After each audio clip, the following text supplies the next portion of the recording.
Well, we're here today at the Federal Bureau of Investigation, Salt Lake City Division. 5425 Amelia Earhart Drive.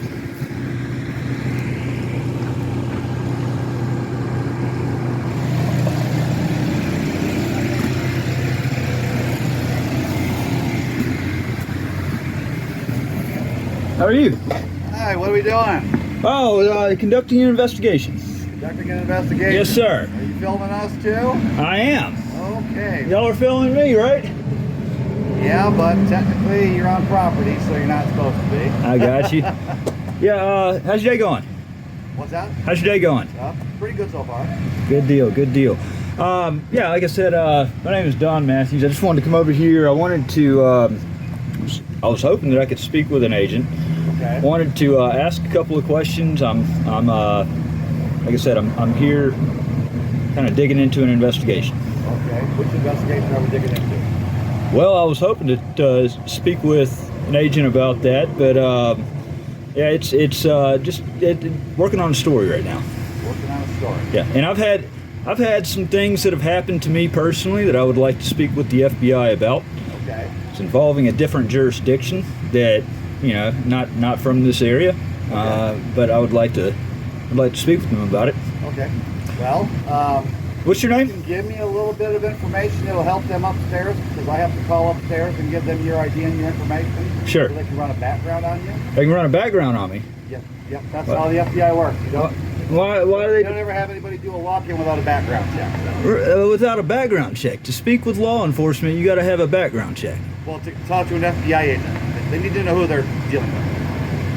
That's crazy to me. I mean, they can know who they're.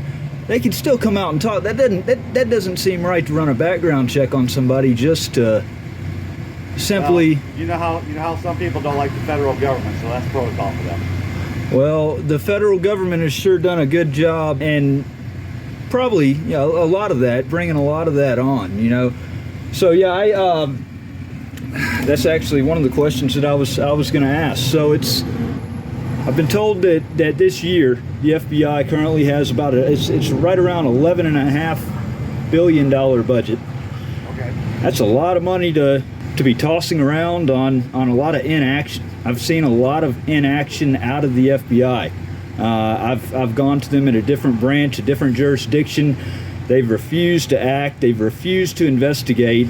I guess the government has gotten it into their head that they rule the people. Yeah. That's not the case. In fact, it's the other way around. All right, it's the people were the ones that instituted the government. The government is responsible to the people. You know, and that's why Trump and Elon are trying to take care of that, right? They sure are. They sure are. So I mean, that's the thing.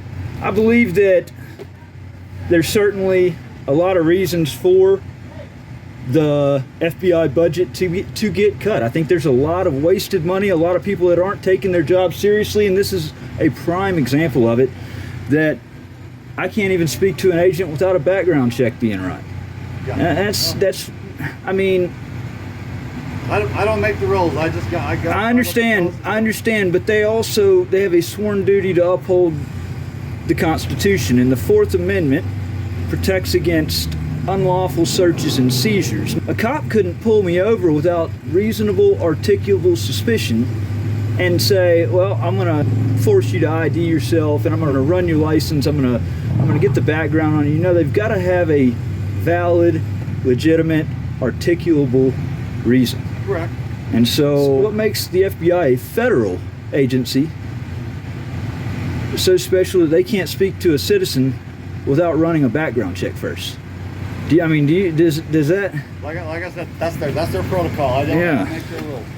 Well, I need to, and I need to take a few notes on this, because that's something that definitely needs to be looked into further. Athena Services. Y'all are private security?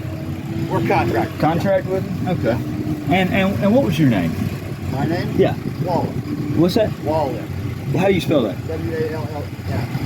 Okay, Wallen. Uh-huh. All right. Is that a last name or is that a first name? Okay. What was your first name? Scott. Scott? Okay, Scott. So you said y'all are private contractors. So does the So are y'all paid by the federal government? Do y'all get y'all's checks from the FBI? Yeah. Okay. How do they pay? We're under contract with DHS. I got DHS. Yeah. Okay. All right. They pay y'all hourly or salary? Depends. Depends. Depends on your position. I got you. Yeah. Can you get one of them on the phone? I'm about to have a fit over this. That a background check has to be run. Do you have an ID on you so I can tell who you are? Well, it's can you let them know Don Matthews? Well, they're going to want like a driver's license number. Or a passport or something. Yeah, but see, then they're going to run a background check on me, and that's the thing. That's the only way they'll talk to you. I can't. That's the only way they're going to talk to me is if they get my license and run a background check. So the state can't even do that. And they do. And the FBI. This is no. That's unacceptable. So I don't care if they talk to me through the gate. If they don't want to come out the gate, I'm not a dangerous person.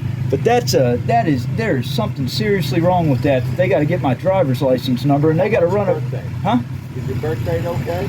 Okay, I know the tools that they got. It's not hard to just. Yeah. I'm not trying to hide that. Right. But like I said, that's probably the only way you'll get to talk to somebody. I can always call up there and ask them. It's up to them.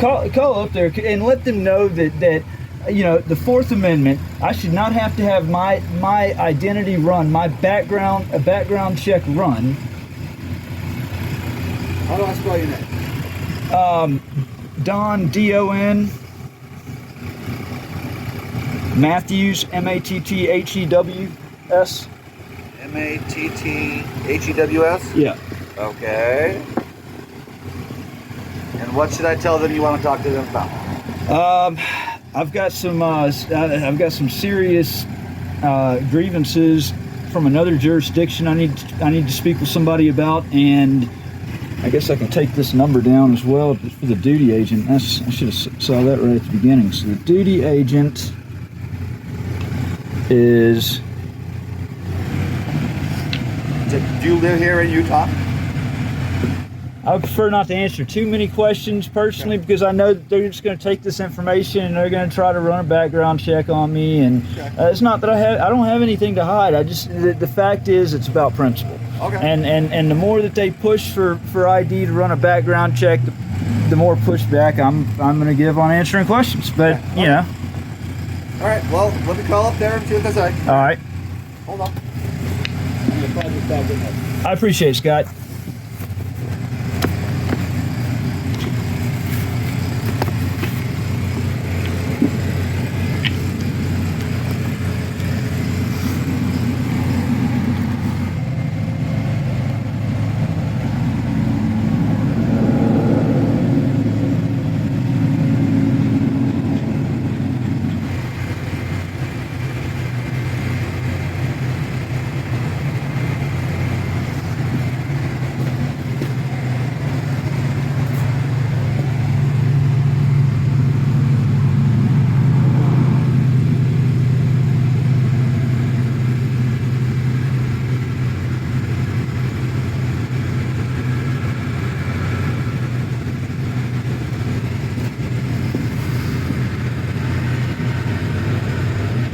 All right.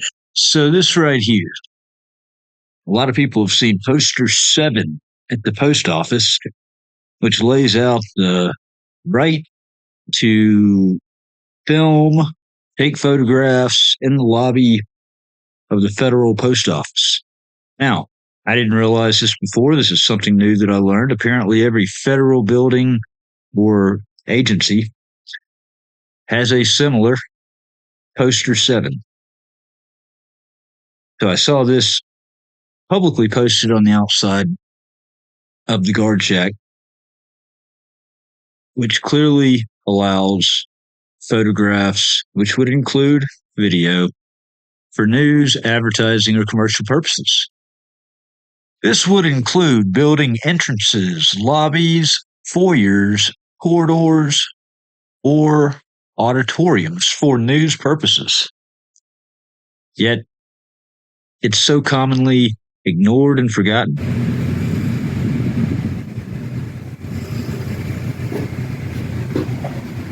Okay, so right before you walked up, we had an agent go in with another guy about another crime. So that might be the guy you might talk to if he wants to. I gave him your name, told him about your complaint about Lafayette. So they're going to get with the agent and see exactly what he wants to do, if he wants to talk to you or not. So it's kind of one of those wait and see things. It's a wait and see thing. But if you want to, I mean, if you want to talk to them inside, you can call that number. But what you got to do is you got to wait. You got to wait for the entire computer prompt thing to go through and quit. You know, don't push any numbers, don't push any buttons. Give it enough time to track my phone, pull all They know you're here. They know you're here. But what that? No, I know. There's two ways to get in. Right. If you start messing with the computer prompt, you could get any building in the country. Right. If you do it here and you let it run through and just let it run through and then it stops and goes dead for a while, then the phone will ring inside this building. And then you can talk to somebody in there. Right.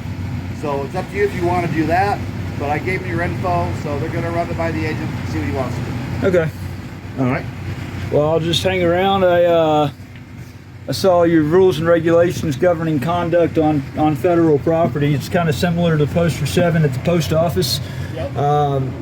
I am a member of the press, so you know it talks about explicitly on there about how the taking of photography and video in the foyers, the lobbies, public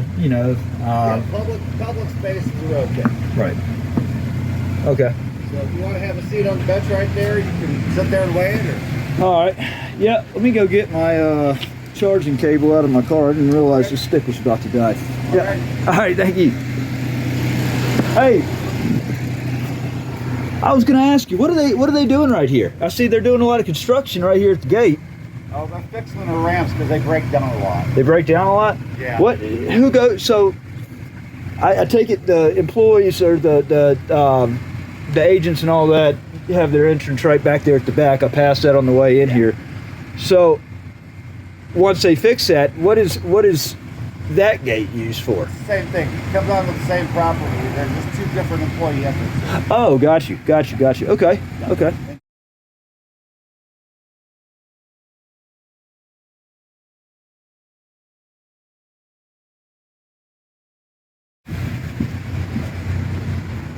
Excuse me, sir.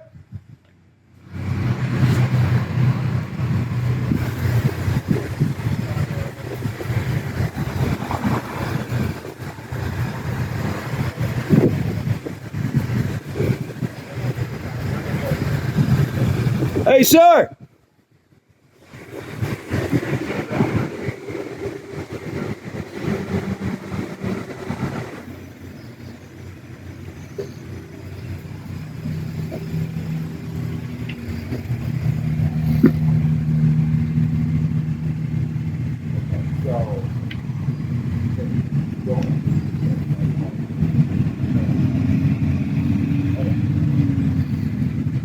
This agent will talk to you, but you have to leave the phone and everything else electronic-wise in your vehicle.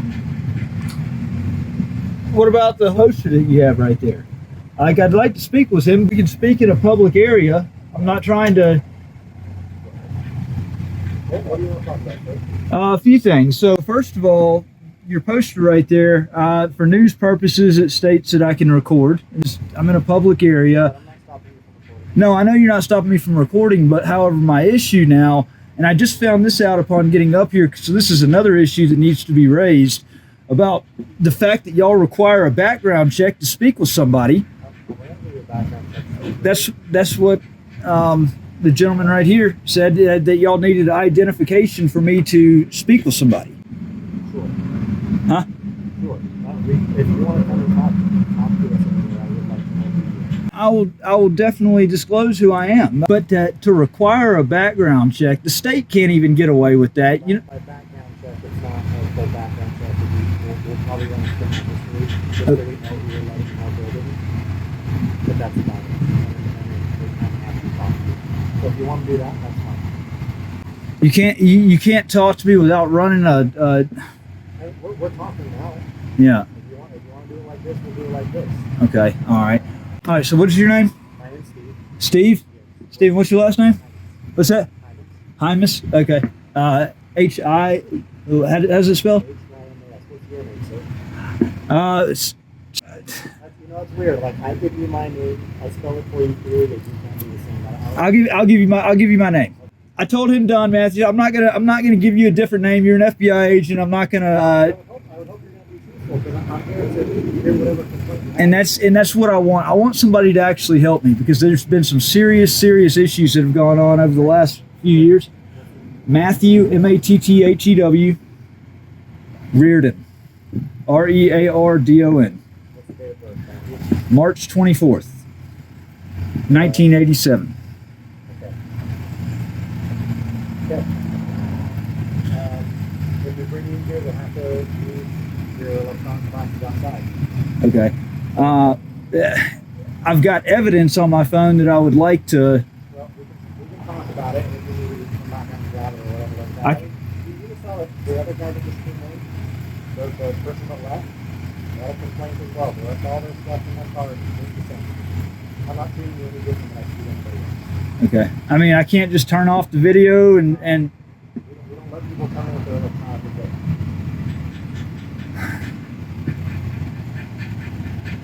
All right.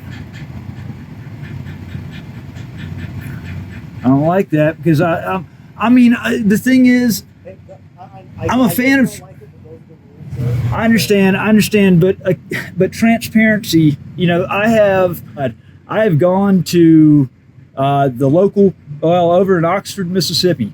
The FBI over there, they have been resoundingly silent on an issue that they know that they should have come forward years ago on. I got screwed over by a sheriff's deputy lying on stand in court. I'm banished from Oxford, Mississippi, from Lafayette County, Mississippi. It was all part of a setup by the county to indemnify themselves. I'm an investigative journalist. I called the FBI office to let them know, look, I'm banished from the county, but I'm allowed to come in for official purposes. I've got evidence of law enforcement corruption involving the Holly Springs, Mississippi Police Department, as well as the Lafayette County, Mississippi Sheriff's Department that I desperately needed to talk to them about. The guy said they don't do appointments, but we had agreed that I would come up there in the next hour and a half. So I got off the phone and I recorded the call. I called the sheriff's department to let them know that I needed to come up to the FBI office for official. It was lawful reasons. I'd already spoken with the FBI. They ended up lying on stand in court and saying the sheriff's department did. They said they called over to the FBI and they said that I didn't have an appointment.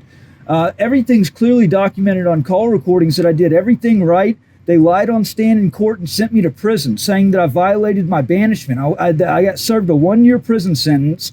When I got out, I published the proof that the deputy lied on stand in court, and the call recordings that completely contradicted what she said. They retaliated on me. They ended up revoking my probation, my unsupervised probation again, and giving me a 2-year unlawful prison sentence, which got vacated January 21st. Okay, Matthew, there's a lot that you're going into. I know, but I wanted to make sure. I don't listen. There's a lot that you're going into. If you want to come in here and sit and talk about it, that's fine. But you are not going to bring your electronic equipment in. Right. I just wanted to basically, just for transparency's purposes, in case I get retaliated on whenever I go in there for any reason, I just wanted to specify up front what this is about, The retaliation, what are you coming here right now? Well, I mean, the FBI sure let me drown before. I have a lot of. When you come in here right now, we're going to sit down for a few minutes. I'm going to take an initial report. Okay. I'm going to put that into our system. Can y'all do a 302 on it? Because a 302 grew 2 legs. That's not the initial report. Okay. Okay. I'm not doing a 302 on it. That's a different thing. I got you. But I am going to fill something out. Yes, sir. But I'm not going to do a full investigation. We're not going to have results today when we leave. I fill it out. It goes into our system and up the chain, and they determine what case to work on. Okay. That's what's going to happen if but Okay. but I'm also not going to be able to get, it sounds like you get a lot of information. I probably won't be able to get every detail you have and all the notes that you have. I'm going to get a general synopsis of what's going on, enough to give the decision maker enough of information to action on, if that makes sense. So that's what's going to happen. Yeah. And see, yes, I know this. We're dealing with Mississippi, and I'm over here in Utah. They would not. I mean, y'all are connected in. You know, the FBI is all across the country. DOJ. So I'm hoping that y'all can help me where they refuse to. They have basically shielded state officials. You know, committing egregious acts of public corruption. You want to go someone outside of the FBI, you want to talk to the OIG. I've already sent an OIG complaint in. I actually did that a couple of days ago. Yeah. That's, if I were you and my complaint against the FBI, that is where the file is. Yeah. I sent it in, to the DOJ OIG division. I don't know if you want to jump in here and take time to chat about it or not. I don't know if you want to wait until the OIG some point somehow returns to you with some kind of response or what. That's up to you. Yeah. Man, if you'd be willing to talk to me, because it's what has happened is beyond a miscarriage of justice. It's actually shocking, and I need somebody to talk to about this, because I feel like I've been abandoned by people that should have.